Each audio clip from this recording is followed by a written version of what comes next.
السلام عليكم ورحمة الله.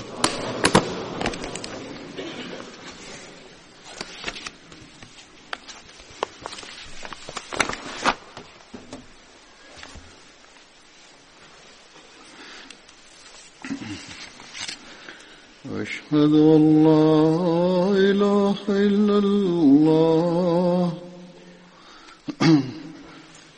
أشهد أن لا إله إلا الله وحده لا شريك له وأشهد أن محمدا عبده ورسوله.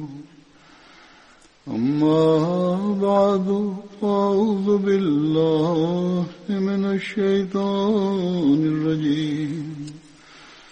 بسم الله الرحمن الرحيم. الحمد لله رب العالمين الرحمن الرحيم مالك يوم الدين. إياك نعبد وإياك نستعين. اهدنا الصراط المستقيم صراط الذين أنعمت عليهم غير المغضوب عليهم ولا الضالين. গত খুতবায় আমি হযরত উসমান বিন মাজউন সম্পর্কে বর্ণনা করতে গিয়ে আমার কথা এখানে শেষ করেছিলাম যে জান্নাতুল বাকিতে সমাহিত ব্যক্তিদের মাঝে তিনি প্রথম ব্যক্তি ছিলেন। জান্নাতুল বাকির ভিত্তি ও সূচনা সম্পর্কে যে বিস্তারিত তথ্য পাওয়া গেছে তা হল, মহানবী সাল্লাল্লাহু আলাইহি ওয়াসাল্লামের মদিনায় শুভাগমনের পর সেখানে অনেক কবরস্থান ছিল। ইহুদিদের নিজস্ব গোরস্থান ছিল। এর পাশাপাশি আরবের বিভিন্ন গোত্রের নিজ নিজ কবরস্থান ছিল। মদিনা তৈয়বা যেহেতু তখন বিভিন্ন এলাকায় বিভক্ত ছিল, তাই প্রত্যেক গোত্র নিজ এলাকায় খোলা স্থানে নিজেদের মৃতদের কবরস্থ করত। কুবার নিজস্ব কবরস্থান ছিল যা অধিক প্রসিদ্ধ ছিল, যদিও সেখানে ছোট ছোট আরও বেশ কিছু কবরস্থানও ছিল, যেমন বনু জাফর গোত্রের নিজস্ব কবরস্থান ছিল আর বনু সালামার পৃথক কবরস্থান ছিল। অন্যান্য কবরস্থানের মাঝে ছিল বনু সাদার কবরস্থান, যেখানে পরবর্তীতে সুকুন নবী প্রতিষ্ঠিত হয়। যে স্থানে মসজিদে নববী নির্মিত হয়েছে সেখানেও খেজুর বাগানে কয়েকজন মুশরিকের কবর ছিল। এই সমস্ত কবরস্থানের মাঝে বকিউল গরকদ সবচেয়ে পুরনো ও প্রসিদ্ধ কবরস্থান ছিল। এরপর মহানবী সাল্লাল্লাহু আলাইহি ওয়াসাল্লাম যখন এটিকে মুসলমানদের কবরের জন্য পছন্দ করেন, তখন থেকে আজ পর্যন্ত এর একটি স্বতন্ত্র ও বিশেষ মর্যাদা চলে আসছে আর তা চিরকাল থাকবে। হযরত উবাইদুল্লাহ বিন আবু রাফের পক্ষ থেকে বর্ণিত যে মহানবী সাল্লাল্লাহু আলাইহি ওয়াসাল্লাম কোনো এমন জায়গার সন্ধানে ছিলেন যেখানে শুধু মুসলমানদের কবর থাকবে, আর সেই উদ্দেশ্যে মহানবী সাল্লাল্লাহু আলাইহি ওয়াসাল্লাম বিভিন্ন জায়গা পরিদর্শন করেন। এই গর্ব বকিউল গরকদের অদৃষ্টে লেখা ছিল যে মহানবী সাল্লাল্লাহু আলাইহি ওয়াসাল্লাম বলেন, আমাকে এই জায়গা অর্থাৎ বকিউল গরকদকে নির্বাচনের নির্দেশ দেয়া হয়েছে। এটিকে সে যুগে বকিউল খাবখাবা বলা হতো। তাতে অগণিত গরকদ বৃক্ষ এবং বন্য ঝোপঝাড় ছিল। মশা ও অন্যান্য কীটপতঙ্গের রাজত্ব ছিল সেখানে। আবর্জনা বা জঙ্গলের কারণে যখন মশা উড়ত তখন এমন মনে হতো যেন ধোঁয়ার মেঘ ছেয়ে গেছে। যেমনটি উল্লেখ করা হয়েছে যে সেখানে সর্বপ্রথম যাকে কবরস্থ করা হয়েছে তিনি ছিলেন হযরত উসমান বিন মাজউন। মহানবী সাল্লাল্লাহু আলাইহি ওয়াসাল্লাম তার কবরের মাথার দিকে একটি পাথর চিহ্ন হিসেবে রেখে দেন আর বলেন, ইনি আমাদের পূর্বসূরি। এরপর যখনই কারো ঘরে কেউ মারা যেত তারা মহানবী সাল্লাল্লাহু আলাইহি ওয়াসাল্লামকে জিজ্ঞেস করত যে তাকে কোথায় দাফন করা উচিত।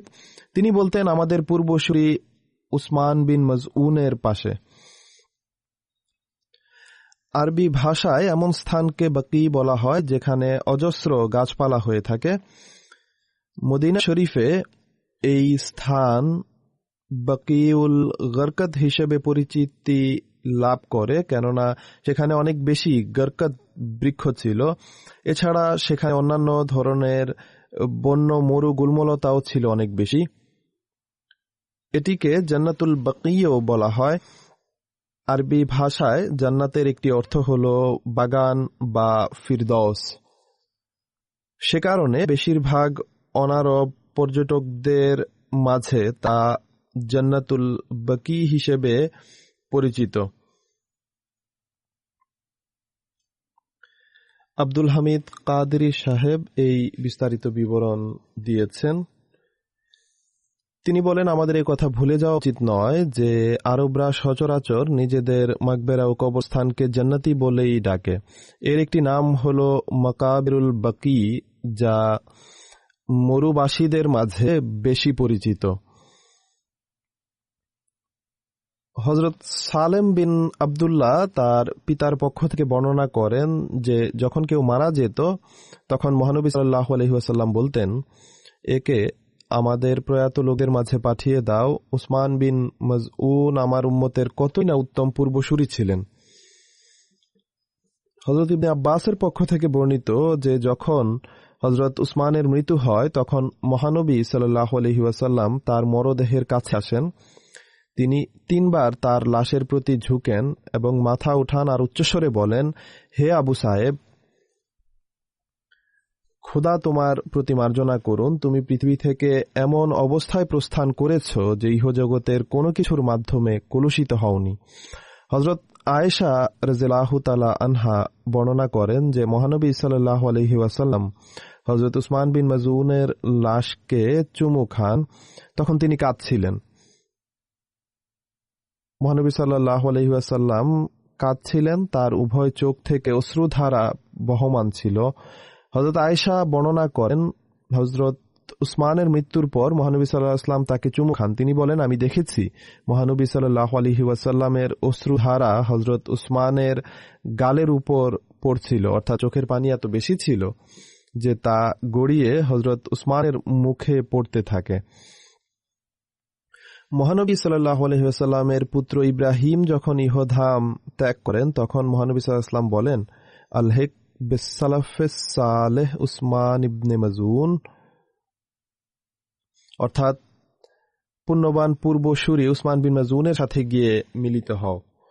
হযরত উসমান বিন আফফানের পক্ষ থেকে বর্ণিত যে মহানবী সাল্লাল্লাহু আলাইহি ওয়াসাল্লাম হযরত উসমান বিন মাজউনের জানাজার নামাজ পড়িয়েছেন আর 4 বার তাকবীর দিয়েছেন।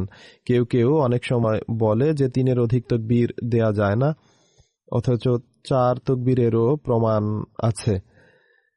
মুত্তালিব বিন বর্ণনা করেন যে হযরত উসমান বিন মাজউনের যখন মৃত্যু হয় তখন তার লাশ বের করা হয় আর তাকে দাফন করা হয়।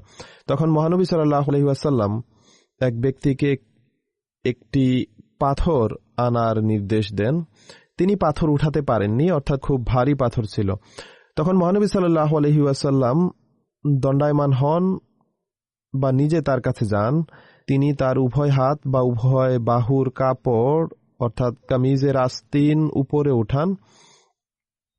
মুতালিব বা যিনি মহানবীর পক্ষ থেকে এই ঘটনা বর্ণনা করেন তিনি বলেন, আমি যেন এখনো মহানবী সাল্লাল্লাহু আলাইহি ওয়াসাল্লামের উভয় বাহুর শুভ্রতা দেখতে পাচ্ছি। এখনো সে ঘটনা আমার স্মৃতিপটে অম্লান। মহানবী সাল্লাল্লাহু আলাইহি ওয়াসাল্লামের বাহু খুবই সুন্দর ছিল। তিনি যখন উভয় বাহু অনাবৃত করেন আর আস্তিন উপরে উঠান, তার সৌন্দর্য যেন আমি এখনো দেখতে পাচ্ছি। এরপর তিনি সেই পাথর উঠান আর উসমান বিন মাজউনের মাথার দিকে সংস্থাপন করেন এবং বলেন, আমি এই চিহ্নের মাধ্যমে আমার ভাইয়ের কবর চিহ্নিত করব, আর আমার বংশের যেই ইন্তেকাল করবে তাকে আমি এর কাছে কবরস্থ করব। সুনান আবি দাউদের এই উদ্ধৃতি। হযরত মির্জা বশির আহমদ সাহেব হযরত উসমান বিন মাজউনের ইন্তেকালের যে বিবরণ তুলে ধরেছেন তা থেকে কয়েকটি কথা উপস্থাপন করছি। হযরত মির্জা বশির আহমদ সাহেব দ্বিতীয় হিজরির ঘটনাবলী বর্ণনা করে বলেন, সে বছর শেষের দিকে মহানবী সাল্লাল্লাহু আলাইহি ওয়াসাল্লাম তার সাহাবীদের জন্য মদিনায় একটি কবরস্থান নির্ধারণ করেন যাকে জান্নাতুল বাকি বলা হতো। এরপর সাধারণত সাহাবীরা সেই মাকবেরায় কবরস্থ হতেন। সর্বপ্রথম সাহাবী যিনি এই মাকবেরায় সমাহিত হন তিনি ছিলেন হযরত উসমান বিন মাজউন। উসমান অতি প্রাথমিক যুগের মুসলমানদের অন্তর্ভুক্ত ছিলেন। তিনি একজন অত্যন্ত পুণ্যবান, ইবাদত গুজার ও সুফি মানুষ ছিলেন। ইসলাম গ্রহণের পর একবার তিনি মহানবী সাল্লাল্লাহু আলাইহি ওয়াসাল্লামকে বলেন, আমি সম্পূর্ণভাবে এ জগৎ পরিত্যাগ করে স্ত্রী সন্তান হতে পৃথক হয়ে জীবন পুরোপুরি খোদার ইবাদতের জন্য উৎসর্গ করতে চাই, আমায় অনুমতি প্রদান করুন। কিন্তু তিনি সাল্লাল্লাহু আলাইহি ওয়াসাল্লাম এর অনুমতি দেননি। গত খুতবায় আমি এর বিস্তারিত বিবরণ তুলে ধরেছি। যা হোক, হযরত মির্জা বশির আহমদ সাহেব লিখেন যে হযরত উসমান বিন মাজউনের মৃত্যুতে মহানবী সাল্লাল্লাহু আলাইহি ওয়াসাল্লাম গভীরভাবে মর্মাহত হন। রিওয়ায়েতে রয়েছে যে মৃত্যুর পর তিনি সাল্লাল্লাহু আলাইহি ওয়াসাল্লাম তার ললাটে চুমু খান, তখন তার চোখ অশ্রুসিক্ত ছিল। তাকে সমাহিত করার পর তিনি সাল্লাল্লাহু আলাইহি ওয়াসাল্লাম চিহ্নিত করার মানসে তার কবরে একটি পাথর সংস্থাপিত করান। এরপর তিনি সাল্লাল্লাহু আলাইহি ওয়াসাল্লাম কখনো কখনো জান্নাতুল বাকিতে গিয়ে তার জন্য দোয়া করতেন। মদিনায় মৃত্যুবরণকারী প্রথম মুহাজির ছিলেন হযরত উসমান। হযরত উসমান বিন মাজউনের মৃত্যুতে তার স্ত্রী শোক গাথায় যা লিখেছেন তা হল, ইয়া আইনু জুদি বেদমিন গায়র মামনুইন আলা রাজিয়াতে উসমান ইবনে মাজউন আল আমরিন বাতা ফি রিজওয়ানিল খালিকে তুবালা মিন فقيد الشخص المدفون تاب البقي له السكنى وغرقده وأشرقت أرضه من بعد نائيان وأورث القلب حزنا لانقطاع له حتى الممات فما ترك له شنيد। এর অনুবাদ হলো, হে চক্ষু, উসমানের মৃত্যুতে তুমি অনবরত অশ্রুপাত করে যাও সেই ব্যক্তি মৃত্যুতে যে তার স্রষ্টার সন্তুষ্টির সন্ধানে রাত অতিবাহিত করত, তার জন্য শুভ সংবাদ। এমন এক ব্যক্তি এখানে সমাহিত হয়েছে যার কোনো দৃষ্টান্ত খুঁজে পাওয়া ভার। বাকিউল গরকদ স্বীয় এই অধিবাসীর মাধ্যমে পবিত্র হয়ে গেছে আর তার সমাহিত হওয়ার পর এর ভূমি আলোকিত হয়ে গেছে। তার মৃত্যুতে হৃদয় এমনভাবে ব্যথাতুর হয়েছে যা মৃত্যু পর্যন্ত কাটার নয়, আর আমার এই অবস্থা পরিবর্তিত হওয়ার নয়। অর্থাৎ তার স্ত্রী এই ভাবাবেগ প্রকাশ করেন। মহানবী সাল্লাল্লাহু আলাইহি ওয়াসাল্লামের কাছে বয়াতকারিনী এক আনসারী মহিলা হযরত উম্মে আলা বলেন, আনসাররা যখন মুহাজিরদের বসবাসের বিষয়ে লটারি করে তখন হযরত উসমান বিন মাজউনের নাম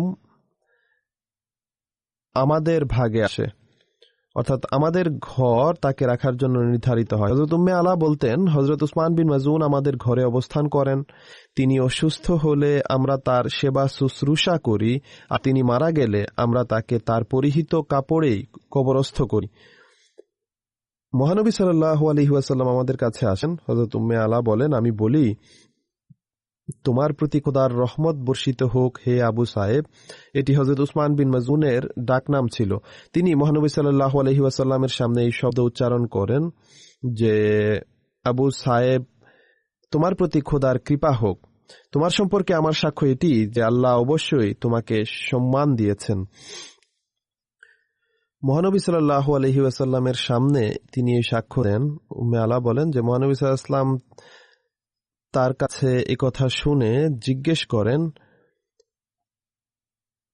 তুমি কিভাবে জানতে পারলে যে আল্লাহ তাআলা অবশ্যই তাকে সম্মান দিয়েছেন? তিনি বলেন, আমি বললাম, হে আল্লাহর রাসূল সাল্লাল্লাহু আলাইহি ওয়াসাল্লাম, আমার পিতামাতা আপনার জন্য নিবেদিত, আমি জানি না। এটি কেবল আমার আবেগের বহিঃপ্রকাশ।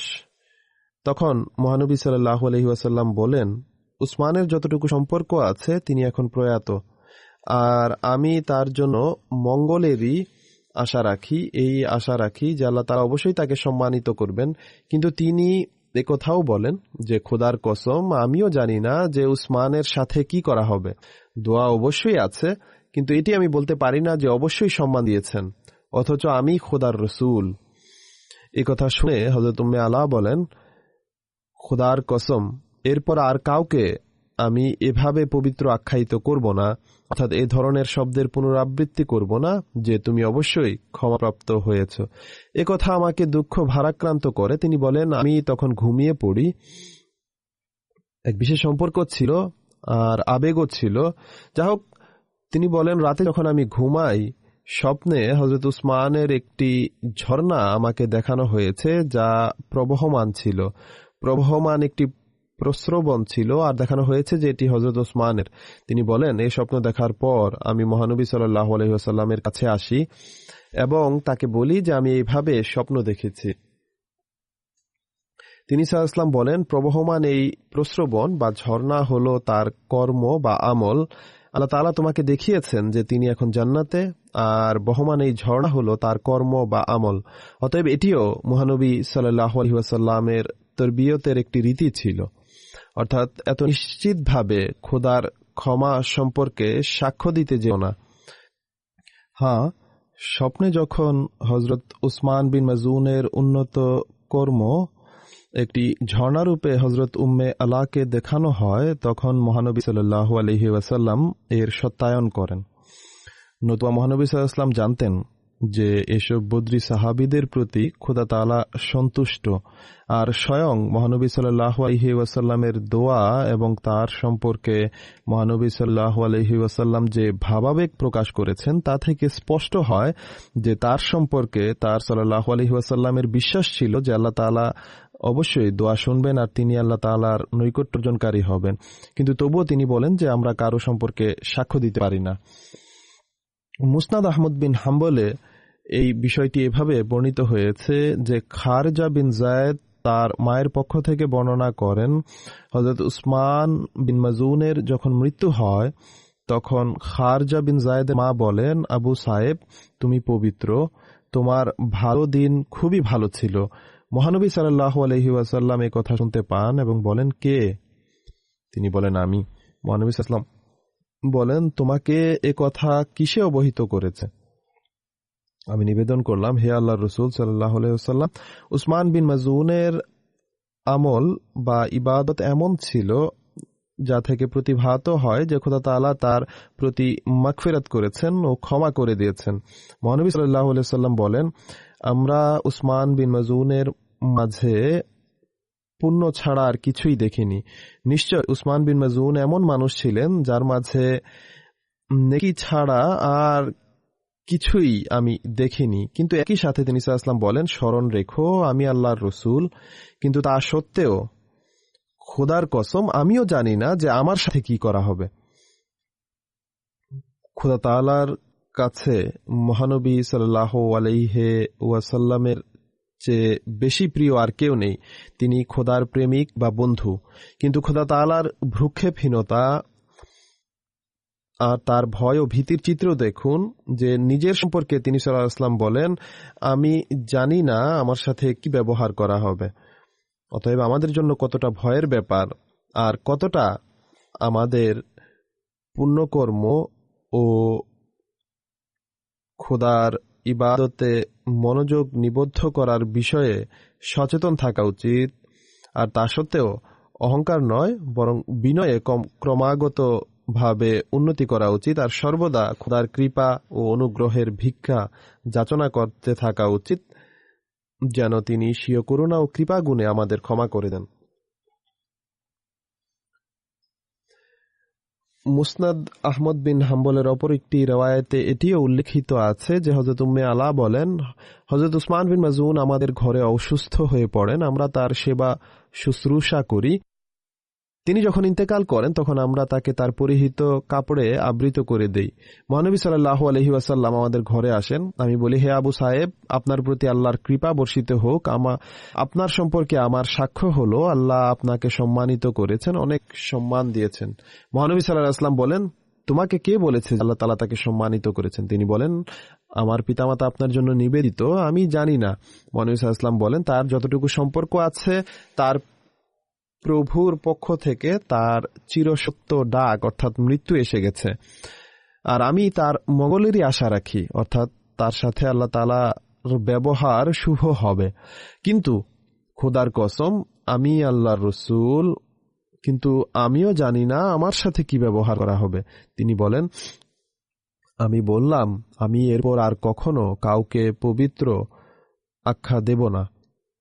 তিনি বলেন, এরপর এ কারণে আমার অনুশোচনা হয়। অতঃপর তিনি সেই স্বপ্নের কথা উল্লেখ করেন এবং মহানবী সাল্লাল্লাহু আলাইহি ওয়াসাল্লামকে সেই স্বপ্ন শোনান। পৃথক পৃথক দুটি হাদিস গ্রন্থে এই ঘটনা উল্লেখ করা হয়েছে। আল্লাহ তাআলা স্বয়ং তাদের পদমর্যাদা উন্নীত করেছেন, আর মহানবী সাল্লাল্লাহু আলাইহি ওয়াসাল্লামের দোয়াও তাদের অনুকূলে ছিল। খোদা ক্রমাগতভাবে তাদের মর্যাদা উন্নীত করুন, সেই পূর্ণ আদর্শ যেন আমরাও নিজেদের জীবনে ধারণ করতে পারি। খোদার কাছে এই দোয়াই থাকবে। পরবর্তী সাহাবী যার স্মৃতিচারণ হবে তিনি হলেন হযরত উহাব বিন সাদ বিন আবি সারাহ। হযরত উহাবের পিতার নাম ছিল সাদ। তিনি বনু আমের বিন লোই গোত্রের সদস্য ছিলেন। তিনি আব্দুল্লাহ বিন সাদ বিন আবি সারার ভাই ছিলেন। তার মায়ের নাম ছিল মুহানা বিনতে জাবের, যিনি আশআরি গোত্রের সদস্য ছিলেন। হযরত ওহাবের ভাই আব্দুল্লাহ বিন সাদ বিন আবি সারা ওয়াহির সেই কাতেব ছিল যে মুরতাদ হয়ে গিয়েছিল। তার ভাই সংক্রান্ত ঘটনার বিস্তারিত বিবরণ হযরত মুসলিহ মাউদ রাদিয়াল্লাহু তাআলা আনহু এভাবে দিয়েছেন যে মহানবী সাল্লাল্লাহু আলাইহি ওয়াসাল্লামের একজন ওহী লেখক ছিল যার নাম ছিল আব্দুল্লাহ বিন সাদ বিন আবি সারাহ। সিরাতুল হালবিয়ায় লেখা আছে যে তিনি হযরত উসমান বিন আফফানের দুধ ভাই ছিলেন। যা হোক, তিনি লিখেন, মহানবী সাল্লাল্লাহু আলাইহি ওয়াসাল্লামের প্রতি যখন কোনো ওহী অবতীর্ণ হতো তিনি সাল্লাল্লাহু আলাইহি ওয়াসাল্লাম তাকে ডেকে তা লিখিয়ে নিতেন। একদিন তিনি সূরাতুল মুমিনুনের আয়াত 14 এবং 15 লেখাচ্ছিলেন।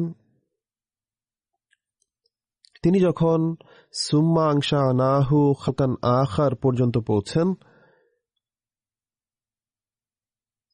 তখন ওহীর লেখকের মুখ থেকে অবলীলায় এই বাক্য বের হয় যে ফাতাবারাকাল্লাহু আহসানুল খালিকিন। সূরাতুল মুমিনুনের 15 নং আয়াতে এর উল্লেখ রয়েছে। মহানবী সাল্লাল্লাহু আলাইহি ওয়াসাল্লাম বলেন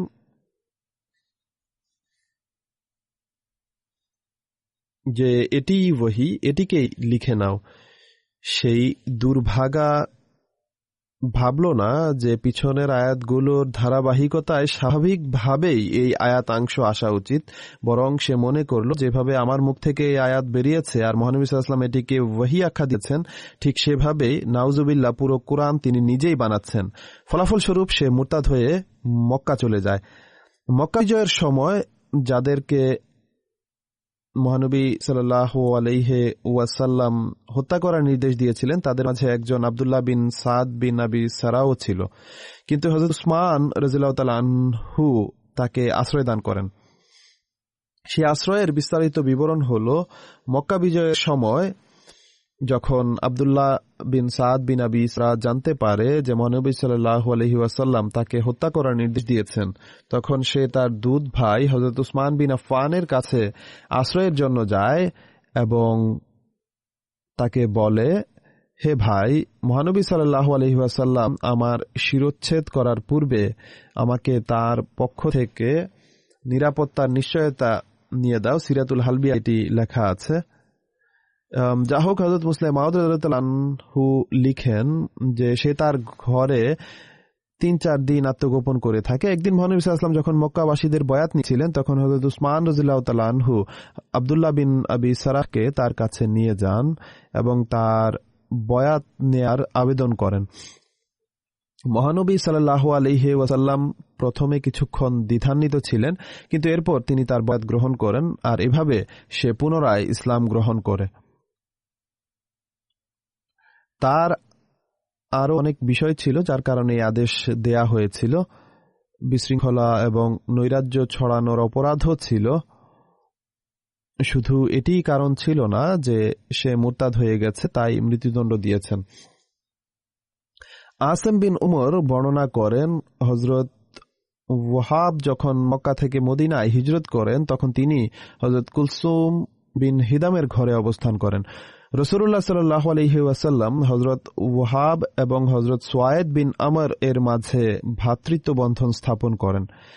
তারা উভয়ে, অর্থাৎ যে দুজনের মাঝে ভ্রাতৃত্ব বন্ধন স্থাপিত হয়েছিল, মুতার যুদ্ধের দিন শহীদ হন। হযরত ওয়াহাব বদর, উহুদ ও খন্দকের যুদ্ধে এবং হুদাইবিয়া ও খাইবারে অংশ নেন, আর 8ম হিজরির জমাদিউল উলায় মুতার যুদ্ধে শহীদ হন। শাহাদাতের দিন তার বয়স ছিল 40 বছর। মুতার যুদ্ধ কি ছিল বা এর কারণ কি ছিল এ সম্পর্কে তাবাকাতুল কুবরাতে কিছুটা উল্লেখ রয়েছে।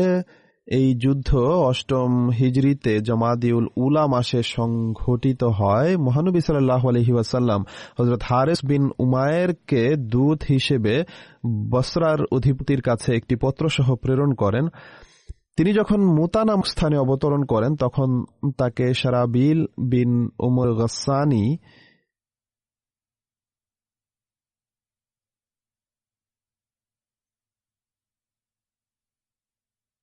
বাধা দেয় এবং শহীদ করে। সিরাতুল হালবিয়া অনুযায়ী শারাবিল কাইসারের পক্ষ থেকে সিরিয়ার জন্য নির্ধারিত আমিরদের একজন ছিল। হযরত হারিস বিন উমায়ের ব্যতিরেকে মহানবী সাল্লাল্লাহু আলাইহি ওয়াসাল্লামের আর কোনো দূতকে শহীদ করা হয়নি। এই মর্মান্তিক ঘটনা সম্পর্কে অবগত হয়ে মহানবী সাল্লাল্লাহু আলাইহি ওয়াসাল্লাম অত্যন্ত দুঃখ পান। তিনি খুবই মর্মাহত হন। তিনি সাল্লাল্লাহু আলাইহি ওয়াসাল্লাম মানুষকে যুদ্ধের জন্য আহ্বান করেন। মানুষ একত্রিত হয়ে যায়, তাদের সংখ্যা ছিল 3000। মহানবী সাল্লাল্লাহু আলাইহি ওয়াসাল্লাম বলেন, তাদের সবার আমির হলেন হযরত যায়েদ বিন হারেসা।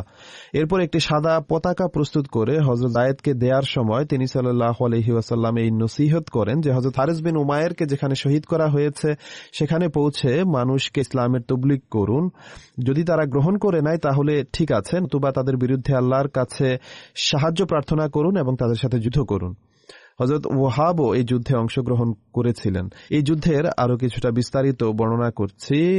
হযরত আব্দুল্লাহ বিন উমর থেকে বর্ণিত যে মহানবী সাল্লাল্লাহু আলাইহি ওয়াসাল্লাম মুতার অভিযানের জন্য হযরত যায়েদ বিন হারেসাকে আমির নির্ধারণ করেন।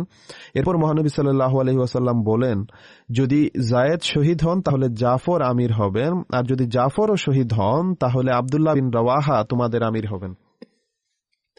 এই বাহিনীকে জায়েশে উমারাও বলা হয়।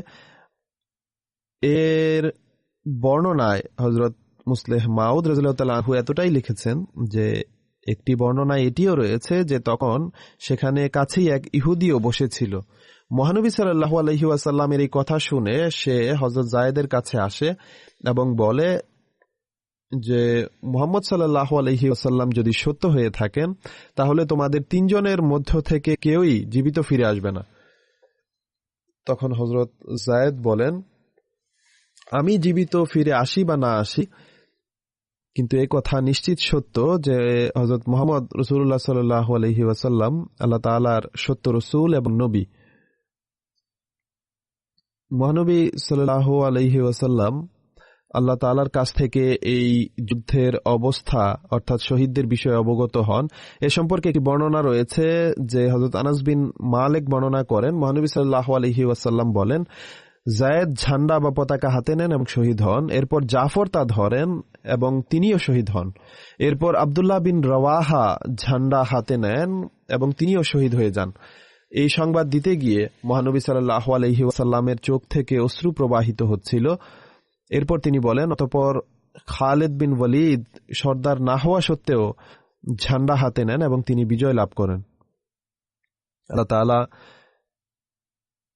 এই সাহাবীদের পদমর্যাদা ক্রমাগতভাবে উন্নীত করুন। তাদের স্মৃতিচারণের পর এখন আমি কতিপয় মরহুমের স্মৃতিচারণ করব, যাদের জানাজাও আজ আমি পড়াব। প্রথম স্মৃতিচারণ হবে মোকাররম মালিক মোহাম্মদ আকরাম সাহেবের, যিনি জামাতের মুরব্বী ছিলেন। গতকাল 25 এপ্রিল তারিখে ম্যানচেস্টারে তিনি মৃত্যুবরণ করেন। ইন্না লিল্লাহি ওয়া ইন্না ইলাইহি রাজিউন। তার জানাজা এখানে উপস্থিত রয়েছে। নামাজের পর ইনশাআল্লাহ আমি তার জানাজা বাহিরে গিয়ে পড়াবো। 1947 সনের 2 ফেব্রুয়ারি তারিখে তিনি গুজরাট জেলার মালেকওয়াল গ্রামে জন্মগ্রহণ করেছিলেন। 1961 সনে তিনি নিজে বয়াত করে জামাতভুক্ত হন। তার আপন বড় ভাই মাস্টার আজম সাহেব প্রথমে আহমদী হয়েছিলেন, তিনিও নিজে বয়াত করেছিলেন। তার মাধ্যমেই তিনি অর্থাৎ মরহুম বয়াত করেছিলেন। আমার মনে পড়ে তিনি একটি প্রবন্ধ লিখেছিলেন, তাতে তিনি এটি লিখেছেন যে আমি শিক্ষা গ্রহণের জন্য রাবুয়া আসি এবং এরপর রাবুয়ার পরিবেশে প্রভাবিত হয়ে বয়াত করি। যা হোক, বয়াতের পর 1962 সনে তিনি জামাতের সেবায় নিজেকে ওয়াকফ করেন। বিয়ে করার পর তিনি শাহেদ করেন এবং আরবিতে ফাজেল ডিগ্রি অর্জন করেন। 1971 সনে তিনি মুরব্বি পদায়িত হন।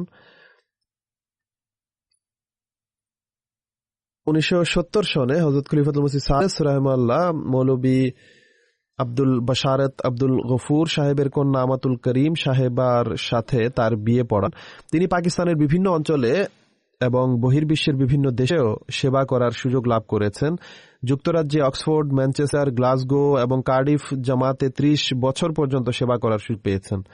তার মোট সেবাকাল 48 বছর দাঁড়ায়। তিনি যুক্তরাজ্যে বেশ কয়েক বছর পর্যন্ত নায়েব অফিসার জলসাগার দায়িত্বও পালন করেছেন। 71 থেকে 72 বরং 73 সন পর্যন্ত তিনি পাকিস্তানের বিভিন্ন অঞ্চলে কাজ করেন। এরপর 73 থেকে 77 সাল পর্যন্ত গাম্বিয়ায় কাজ করেন। এরপর পুনরায় 77 থেকে 79 সাল পর্যন্ত পাকিস্তানের করাচিতে কাজ করেন। এরপর 79 থেকে 80 সাল পর্যন্ত কেন্দ্র রাবুয়ার ওকালতে তফসিরে কাজ করেন। 80 থেকে 83 সাল পর্যন্ত নাইজেরিয়া মিশনারি কলেজ হিলারোর প্রিন্সিপাল ছিলেন। এরপর তিনি পুনরায় রাবুয়া আসেন এবং 89 সাল পর্যন্ত রাবুয়ায় অবস্থান করেন। এরপর তিনি 89 থেকে 2018 পর্যন্ত যুক্তরাজ্যে সেবা করার সুযোগ লাভ করেন। আর নিজের অসুস্থতার কারণে প্রথমে নিজের বয়সের কারণে তিনি 2007 সনের ফেব্রুয়ারি মাসে অবসরপ্রাপ্ত হন। এরপর পুনরায় নিয়োগপ্রাপ্ত হন আর 2018 পর্যন্ত তিনি সেবা করার সুযোগ লাভ করতে থাকেন। কিছুদিন যাবত অসুস্থতার কারণে ওয়াকফে জিন্দেগি যদিও ওয়াকফি থাকে, কিন্তু প্রত্যক্ষভাবে সেবা করতে পারেননি, আর এইভাবে তিনি অবসরপ্রাপ্ত হয়েছিলেন।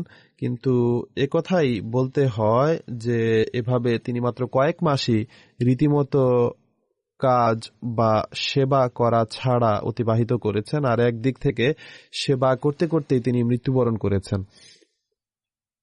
যুক্তরাজ্যের আমির সাহেব লিখেন যে মরহুম অত্যন্ত পরিশ্রমী ও আনুগত্যশীল ছিলেন, অনেক নম্র প্রকৃতির ছিলেন। জামাতি যে দায়িত্বই তার উপর অর্পণ করা হতো অত্যন্ত পরিশ্রম এবং বিশ্বস্ততার সাথে তা পালন করতেন।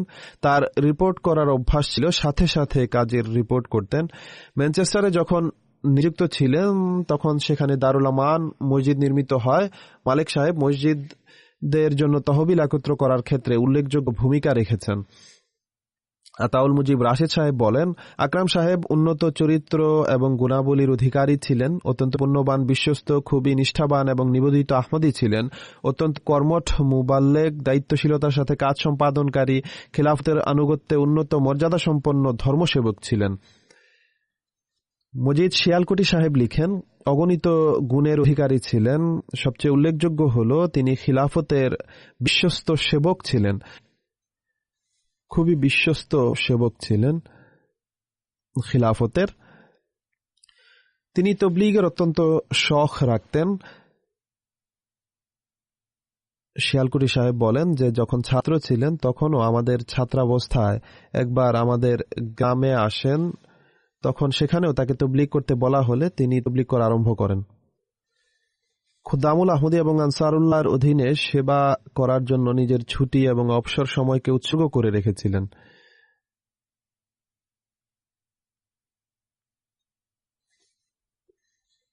তিনি সর্বদা অত্যন্ত আনুগত্যের সাথে জীবনযাপন করেছেন। আসলাম খালেদ সাহেব, যিনি লন্ডনে প্রাইভেট সেক্রেটারি অফিসে সেবা করছেন, তিনি বলেন, আমার এই প্রিয় ব্যক্তি তার নিজের বিয়ের কারণে পরবর্তীতে আমার আত্মীয় হয়ে গিয়েছিলেন, অর্থাৎ শ্বশুরবাড়ির দিক থেকে আত্মীয় ছিলেন। তিনি লিখেন, যেখানে তার পদায়ন হয়েছে সেখানেই অত্যন্ত ভালোবাসার সাথে জামাতের সদস্যদের মন জয় করেছেন। আর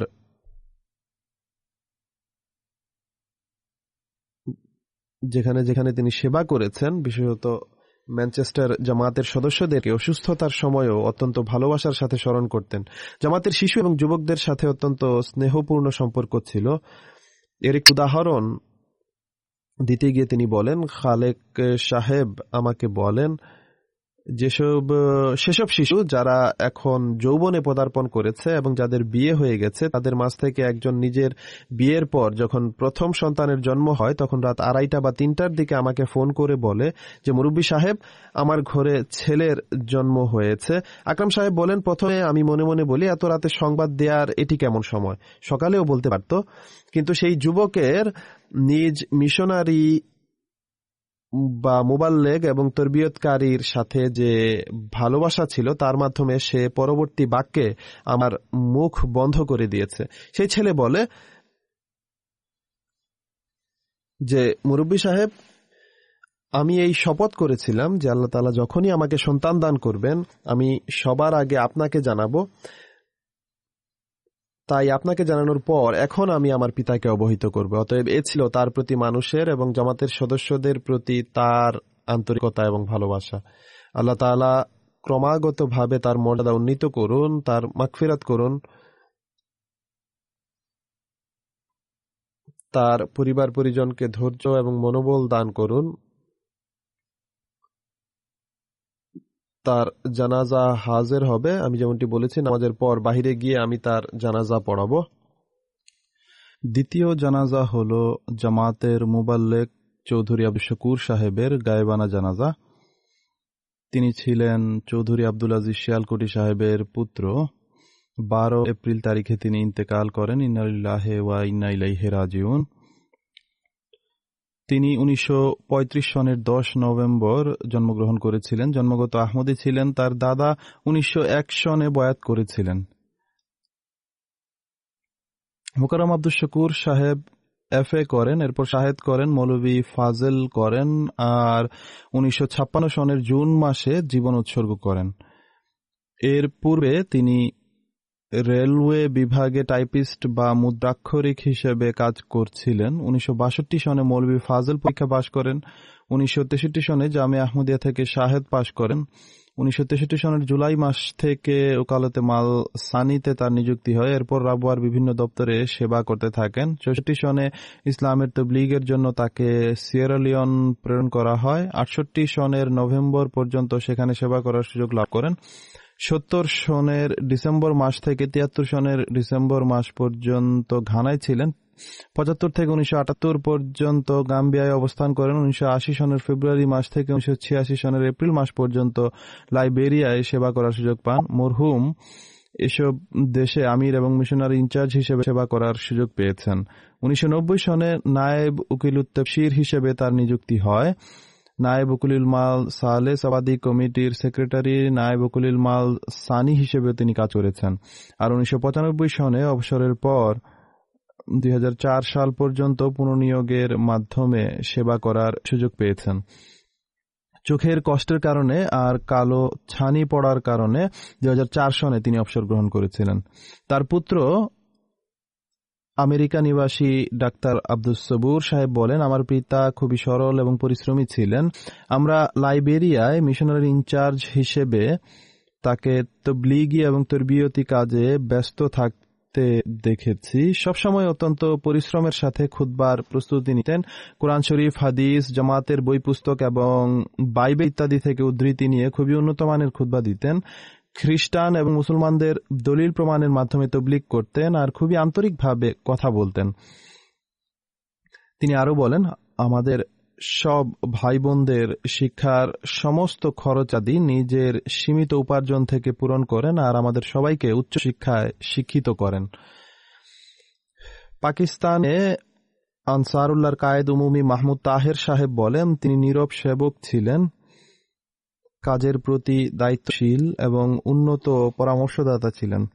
নায়েব উকুল তফসির শেখ খালেদ সাহেব বলেন, তিনি খুবই নম্র স্বভাবের, ভদ্র ও উদার প্রকৃতির অধিকারী ছিলেন। খিলাফত এবং জামাতের প্রতি অত্যন্ত বিশ্বস্ত এবং নিবেদিত ছিলেন। জার্মানির বর্তমান নায়েব আমির হায়দার আলী জাফর সাহেব বলেন, আব্দুল শকুর সাহেব বহু গুণের আধার ছিলেন। তিনি অত্যন্ত নিষ্ঠাবান, সরল, নম্র প্রকৃতির, পরিশ্রমী, জামাতের অর্থ খুবই সাবধানতার সাথে খরচ করতেন, একজন মুত্তাকি এবং নীতিবান মানুষ ছিলেন।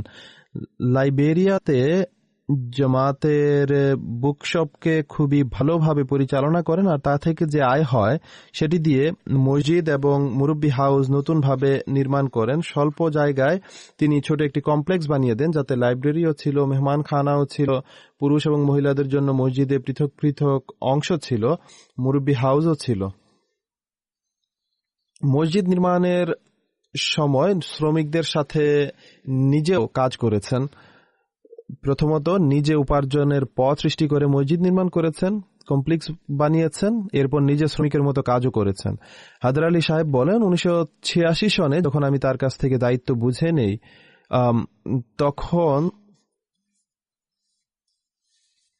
তাকে সেখানে বিদায় জানানো হয় আর মসজিদ এবং মিশন হাউস নির্মাণের কথা যখন উল্লেখ করা হয় যে তিনি অত্যন্ত পরিশ্রমীর সাথে এই সমস্ত কাজ করেছেন এবং খুবই প্রশংসা করা হয়, তখন তিনি অত্যন্ত বিনয়ের সাথে বলেন, আমার পূর্বে জামাতের একজন মুবাল্লিগ এই জায়গা ক্রয় করার তৌফিক পেয়েছিলেন আর আল্লাহ তাআলা আমাকে এই তৌফিক দিয়েছেন যে আমার কার্যকালে তা সম্পূর্ণ হয়েছে। এখন আপনারা এখানে তবলিগী কার্যক্রম পরিচালনা করতে পারবেন। আর আসল কথা হলো আল্লাহ তাআলার অনুগ্রহই আমাকে এই তৌফিক প্রদান করেছে। মরহুম মুসি ছিলেন শোকসন্তপ্ত পরিবারে। তিনি স্ত্রী ছাড়া 2 কন্যা এবং 3 পুত্র স্মৃতিচিহ্ন হিসেবে রেখে গেছেন। আল্লাহ তাআলা তার পদমর্যাদা উন্নীত করুন।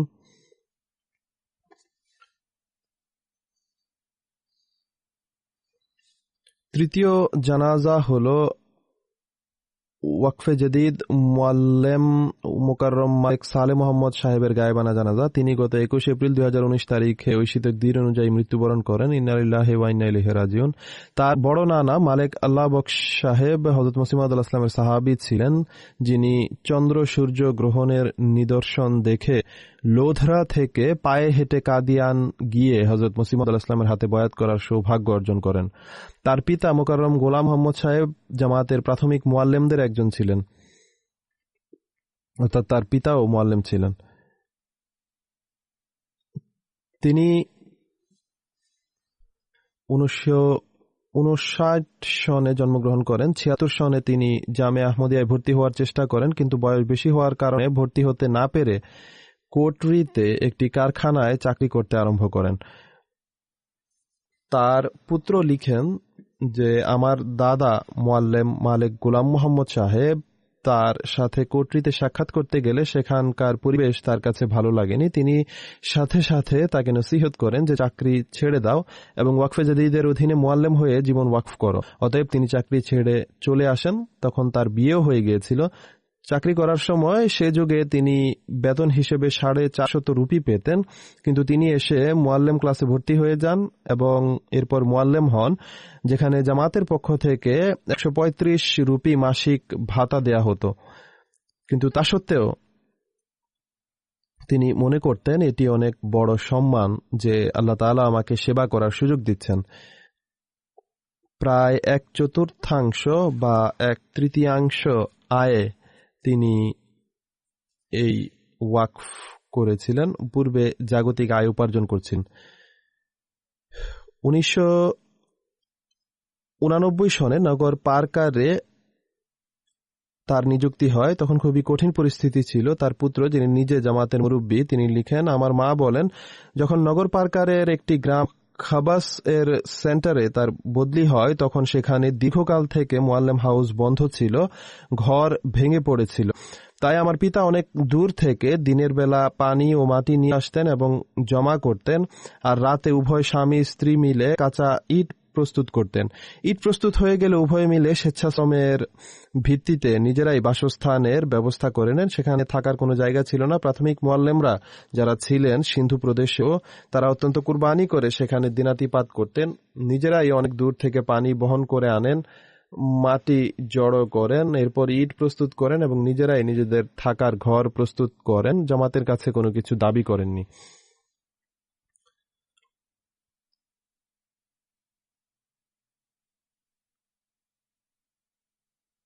তার পুত্র আরও লিখেন, তিনি বলেছেন, নগর পার্কারে তার কাছে সুযোগ সুবিধা ছিল না, তাই যখন মিটিংয়ে যেতেন তখন নিজের জন্য পুরো মাসের রেশন এবং হোমিওপ্যাথি ঔষধ এবং অন্যান্য জিনিস নিয়ে আসতেন, কেননা খুবই প্রত্যন্ত চলে থাকতেন।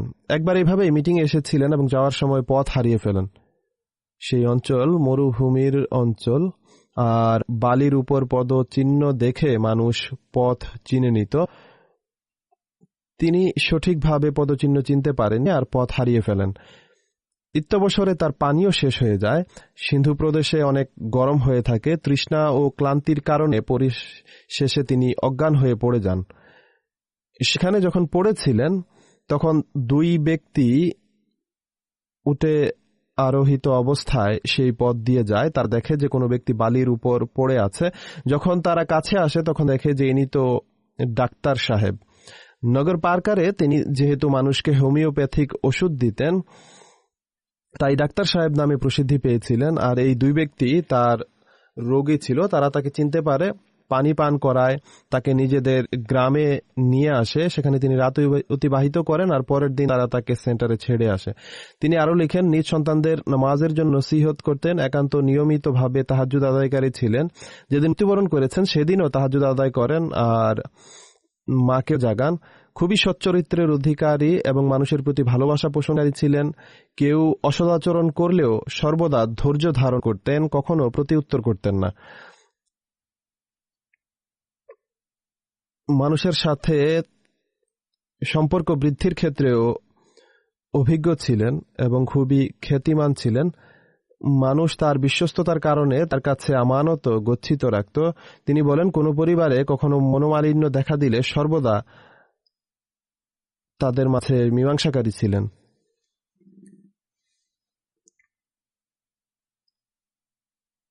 মরহুম মৌসি ছিলেন শোক সন্তপ্ত পরিবার, স্ত্রী ছাড়া 3 পুত্র এবং 3 কন্যা স্মৃতিচিহ্ন হিসেবে রেখে গেছেন। তার এক পুত্র মুবারক আহমদ মুনির সাহেব বুরকিনা ফাসোতে জামাতের মুরব্বী হিসেবে সেবা করার সুযোগ পাচ্ছেন, আর এ কারণে তিনি নিজ পিতার মৃত্যুতে পাকিস্তানেও যেতে পারেননি। আল্লাহ তাআলা ক্রমাগতভাবে তার মর্যাদা উন্নীত করুন, তার প্রতি মাগফিরাত এবং কৃপার আচরণ করুন, আর তার সন্তানদেরও সেই প্রেরণা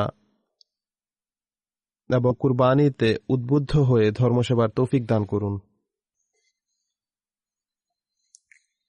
চতুর্থ জানাজা হল মোকাররম মুওয়েশে জুমা সাহেবের গায়েবানা জানাজা।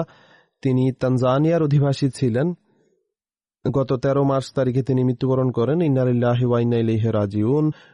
1933 বা 34 সনে তানজানিয়ার মোরোগোরো রিজিয়নে তিনি জন্মগ্রহণ করেন। 1967 সনে তিনি আহমদিয়া জামাতের অন্তর্ভুক্ত হন। তার জামাতভুক্ত হওয়ার ঘটনা হলো, সেখানে সুন্নি আলেমদের মাঝে এই রীতি প্রচলিত ছিল যে মৃতদের জন্য কোরআন খতম দেয়া এবং মৃত শিশুদের আকিকা একই সাথে করা হতো।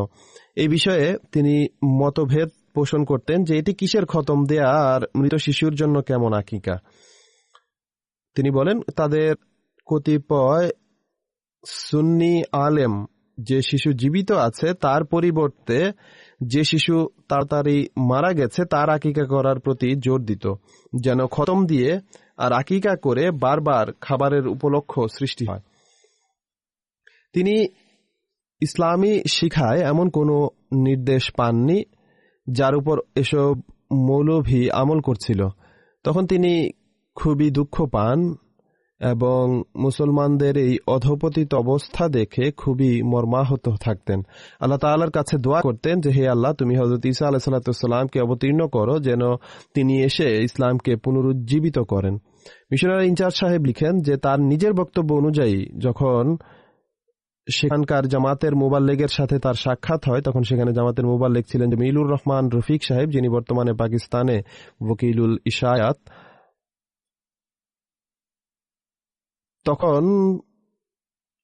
তার সাথে সাক্ষাৎ হলে তিনি তাকে বলেন, মহানবী সাল্লাল্লাহু আলাইহি ওয়াসাল্লামের হাদিস রয়েছে যে যে ব্যক্তি যুগের ইমামকে চেনেনি সে অজ্ঞতার মৃত্যুবরণ করেছে। তিনি বলেন, এতে তিনি মনে করেন যে আমি যেহেতু যুগ ইমামকে মান্য করিনি তাই আমি প্রকৃত মুসলমান নই। তাৎক্ষণিকভাবে তার এই ধারণা হয়। এরপর কোনো প্রকার কালক্ষেপণ না করে তিনি তৎক্ষণাৎ বয়াত গ্রহণ করেন। বয়াতের পর তিনি নিজ গ্রামে যান, নিজের ভাই বোনদের তবলিগ করেন, পরিবার পরিজনকে তবলিগ করেন, বন্ধু বান্ধবদের তবলিগ করেন এবং সবাইকে একত্রিত করে হযরত মুসলিম মাউদ আলাইহিস সালামের বাণী পৌঁছে দেন। আর সে বছরই তার ভাই ঈদি সুলেমান সাহেব, যিনি মারা গেছেন, এবং জুমা সাহেব ও তার স্ত্রী তিনি তার তবলিগে তাৎক্ষণিকভাবে বয়াত করেন। মরহুম ভয়াবহ বিরোধিতারও সম্মুখীন হয়েছেন, কিন্তু ধীরে ধীরে মানুষ জামাতভুক্ত হতে আরম্ভ করে। আর তার গ্রাম মাকিউনির পাশাপাশি আশেপাশের যত গ্রাম রয়েছে সেখানেও জামাতের বেশ ভালো সূচনা হয়। মিশনারি ইনচার্জ সাহেব লিখেন যে মাকিউনি জামাত এখন মোরোগোরো রিজিয়নের একটি আদর্শ স্থানীয় জামাত, আর এটি তারই পরিশ্রমের মাধ্যমে প্রতিষ্ঠিত জামাত। জামাতভুক্ত হওয়ার পর থেকে নিয়ে মৃত্যু পর্যন্ত তার প্রতিটি আমল থেকে এটি প্রকাশ পেত যে তিনি খিলাফতের প্রতি অত্যন্ত নিবেদিত। মুবাল্লেগ এবং জামাতি কর্মকর্তাদেরও তিনি অনেক সম্মান এবং শ্রদ্ধা করতেন। জামাতের ব্যবস্থাপনা খুবই আনুগত্য করতেন। তবলিগের জন্য খুবই উৎসাহ এবং উদ্দীপনা ছিল। সর্বদা তবলিগে রত থাকতেন, কোনো সুযোগ হাতছাড়া করতেন না। চাঁদা আদায়ের ক্ষেত্রে প্রথম সারিতে গণ্য হতেন, বরং সর্বদা এই চিন্তায় থাকতেন যে কোনো প্রকার আয় হলে তার চাঁদা দিতে হবে, আর বলতেন যে এই সাময়িক জগতের কোনো মূল্য নেই। তিনি মুসি ছিলেন আর মানুষকেও এই বরকতময় তাহরিকে অংশ নেওয়ার জন্য উদ্বুদ্ধ করতেন। নামাজ প্রতিষ্ঠার ক্ষেত্রেও তিনি নিজের উদাহরণ নিজেই ছিলেন। নিজে 5 ওয়াক্ত নামাজ বা জামাত পড়তেন আর নিজ সন্তান সন্ততি পুত্র পুত্রী এবং দৌহিত্র দৌহিত্রীদেরও বা জামাত নামাজি বানানোর নসিহত করতেন। অত্যন্ত আগ্রহের সাথে তাহাজ্জুদ আদায় করতেন। মহানবী সাল্লাল্লাহু আলাইহি ওয়াসাল্লামের বহু দোয়া তার স্মরণ ছিল। হযরত মুসলিম মাউদ আলাইহিস সালামের পুস্তকাদি পাঠেরও গভীর আগ্রহ ছিল। তার পুত্র শামুন জুমা সাহেব, যিনি জামিয়া আহমদিয়া তানজানিয়ায় শিক্ষক হিসেবে আছেন, তিনি বলেন 1987 থেকে 1990 পর্যন্ত আমরা 3 ভাই তানজানিয়া জামিয়ায় পড়তাম। সেখানে মুবাশশির কোর্স হয়ে থাকে। আমার স্মরণ আছে যে একবার ছুটির সময় আমরা ভাইয়েরা নিজেদের মাঝে এই পরামর্শ করি যে আমাদের এক ভাই জামিয়ার পড়ালেখা ছেড়ে দিয়ে ঘরে ফিরে আসবে আর পিতামাতার দৈনন্দিন কাজে সহায়তা করবে। আমরা আমাদের পিতাকে এই কথা জানালে তিনি এটি খুবই অপছন্দ করেন। তার পুত্র শামুন জুমা সাহেব লিখেন যে আমি সেই দিনের কথা ভুলতে পারি না। আমাদের পিতা অত্যন্ত উত্তেজিত ছিলেন আর তিনি আমাদের বুঝিয়ে বলেন যে আল্লাহ তাআলার উপর ভরসা করো এবং জামিয়ার পড়াশোনা অব্যাহত রাখো, কোনো অবস্থাতেই পড়াশোনা ছাড়বে না। এভাবে তিনি নিজের 3 সন্তানের মাঝে জামাতের সেবা করার এক স্পৃহা সৃষ্টি করেন।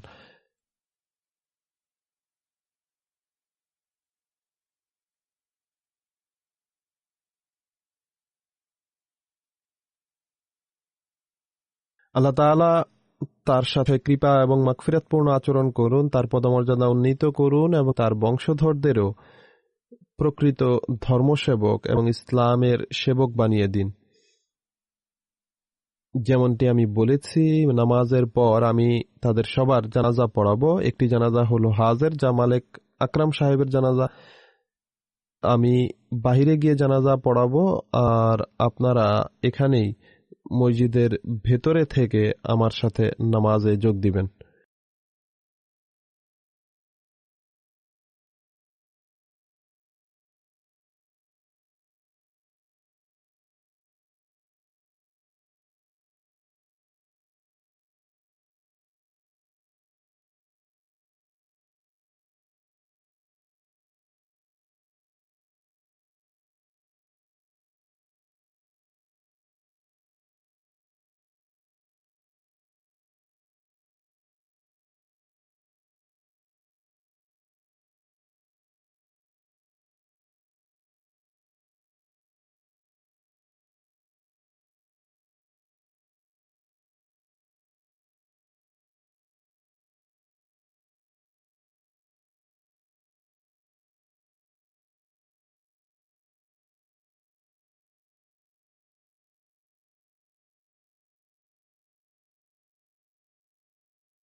में शामिल हूं।